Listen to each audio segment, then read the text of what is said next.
Se o Benfica bater na porta com 50 milhões de euros, o Corinthians segura ou vende na hora. Respira fundo, fiel, porque o que está acontecendo nos bastidores pode mexer com o futuro do clube nos próximos anos. Um dos maiores ativos do elenco, tratado internamente como joia estratégica, entrou de vez no radar do futebol europeu. E não estamos falando de sondagem qualquer, estamos falando de disputa. Antes de eu te contar todos os detalhes dessa movimentação pesada no mercado, já faz o seguinte: se inscreve agora no canal e deixa o like, porque aqui você recebe tudo em primeira mão, sem enrolação e com análise que vai além da manchete. Agora segura, porque a informação é forte. O nome da vez é Guinegão, 18 anos, formado na base, 5 gols em 23 jogos no profissional, 8 gols em 22 partidas no sub-20. Números que não parecem absurdos à primeira vista, mas que dentro do contexto mostram algo muito maior. Ele subiu em um momento crítico, Memphis lesionado, Yuri Alberto fora, pressão enorme. E o garoto respondeu, não sentiu o peso da camisa, não se escondeu, chamou responsabilidade. Foi ali que o mercado europeu acendeu o radar. O primeiro a demonstrar interesse foi o Zenit. Depois vieram informações de que Benfica, Bolonha e Udinese também fizeram contatos recentes.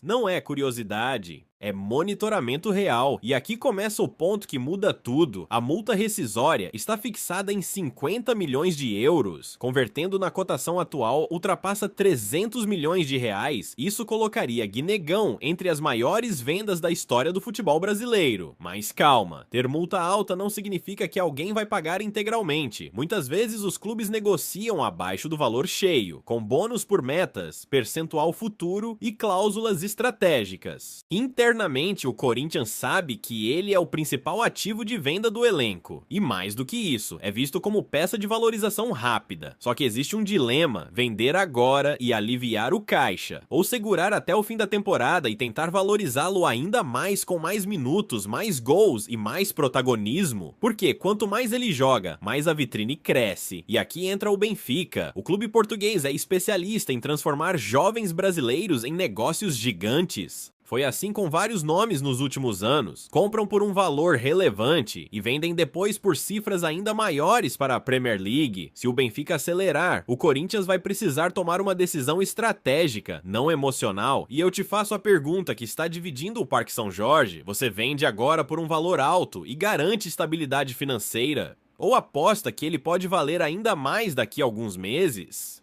Na próxima parte eu vou te contar como a diretoria está enxergando essa situação internamente e qual é o plano real para a próxima janela. Internamente, o Corinthians não está desesperado para vender. Isso é o primeiro ponto que muda completamente a narrativa. Diferente de outras temporadas, quando o clube precisava negociar jogador quase que por sobrevivência imediata. Hoje o discurso é outro. A diretoria entende que Guinegão não é apenas uma promessa, ele é patrimônio estratégico. E aqui entra um detalhe que pouca gente está comentando. O Corinthians quer esperar o desfecho da temporada. Por que isso é importante? Porque a valorização de um jogador de 18 anos acontece em ondas. Uma boa sequência no Brasileirão, um gol decisivo em clássico, uma atuação marcante em mata-mata. Tudo isso pode elevar o valor de mercado de forma absurda. Hoje falam em 50 milhões de euros de multa, mas e se ele terminar o ano com 15 ou 20 gols? E se for convocado para a seleção de base, ou até receber observação da principal, o patamar muda. O interesse do Zenit foi o primeiro sinal de alerta. Um clube que paga bem, mas que não costuma ser a vitrine ideal para salto de carreira. Depois surgiram Benfica, Bolonha e Udinese, e aí o cenário ficou mais interessante, especialmente o Benfica. O clube português tem um modelo muito claro.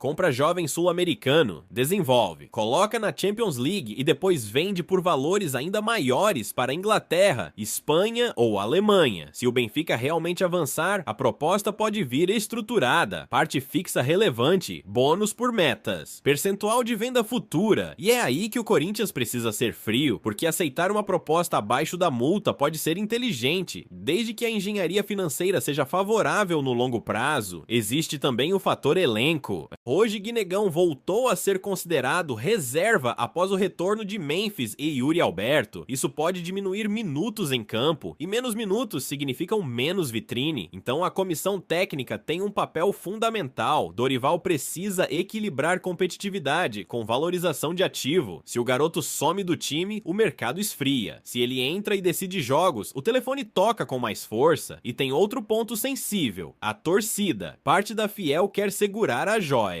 Outra parte entende que uma venda acima de 300 milhões de reais poderia reorganizar finanças, reforçar o elenco e dar estabilidade para os próximos anos. É um debate real. E na próxima parte eu vou te mostrar o cenário mais provável para a próxima janela e o que pode acontecer se o Benfica decidir acelerar de vez. Agora, presta muita atenção, porque aqui está o cenário mais provável. O Benfica não costuma fazer movimentação pública antes de ter segurança total na negociação. Quando o clube português entra firme, normalmente já existe estudo detalhado, análise física, técnica e até comportamental do atleta. Isso significa que Guinegão já está sendo observado há meses. Não é interesse de última hora. O que pode acontecer nas próximas semanas? Primeiro cenário: o Benfica formaliza a proposta oficial antes da abertura da janela, tentando garantir prioridade e evitar leilão. Segundo cenário: o clube português espera mais algumas atuações e entra com oferta estruturada assim que a janela abrir, pressionando o Corinthians com valores altos mais abaixo da multa integral. Terceiro cenário: outros clubes europeus entram na disputa, criando concorrência e elevando o valor final. E aqui está o ponto-chave: se houver disputa real, o Corinthians ganha força. Se for apenas um interessado forte, a margem de negociação diminui. Internamente, a estratégia do Timão é clara: não vender por desespero, só negociar se a proposta for considerada irrecusável ou estrategicamente vantajosa. Irrecusável significa algo próximo da multa, ou uma engenharia que garanta valor fixo alto mais bônus praticamente certos. Porque vender abaixo disso pode gerar crítica pesada, mas existe uma pressão silenciosa. O mercado europeu sabe que Guinegão é o principal ativo de venda do elenco, e quando um jogador é rotulado como ativo estratégico, os clubes sabem que existe uma porta aberta para a negociação. Agora entra um detalhe que pode mudar tudo. Se o jogador demonstrar interesse real em sair, a dinâmica muda completamente, porque quando o atleta sinaliza desejo de ir para a Europa, segurar pode gerar desgaste, e o Corinthians não quer repetir erros do passado envolvendo clima interno e perda de valor por conflito.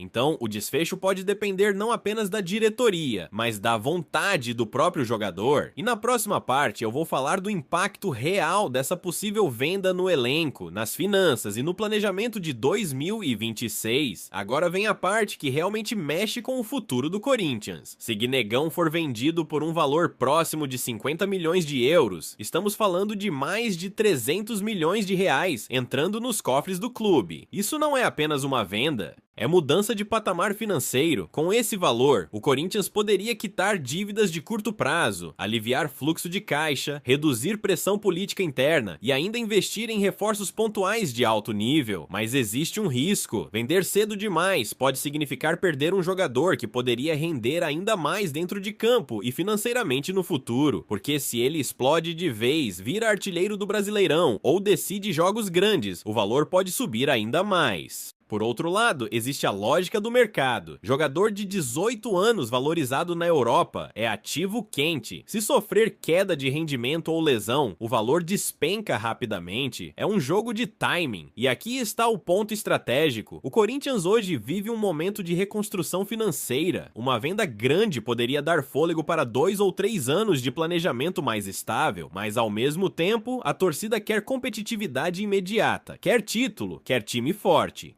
Então a pergunta final é simples e direta: você prefere manter a joia e apostar que ele pode decidir campeonatos, ou vender por uma cifra histórica e reorganizar o clube financeiramente? Essa decisão não é apenas técnica, é estratégica. Comenta aqui embaixo sua opinião, sim ou não para a venda imediata. Deixa seu like para fortalecer o canal, se inscreve para não perder nenhuma atualização do mercado e ativa o sininho, porque a qualquer momento pode sair novidade sobre essa negociação. E se o Benfica realmente acelerar nos próximos dias, você vai saber primeiro aqui. Vai Corinthians!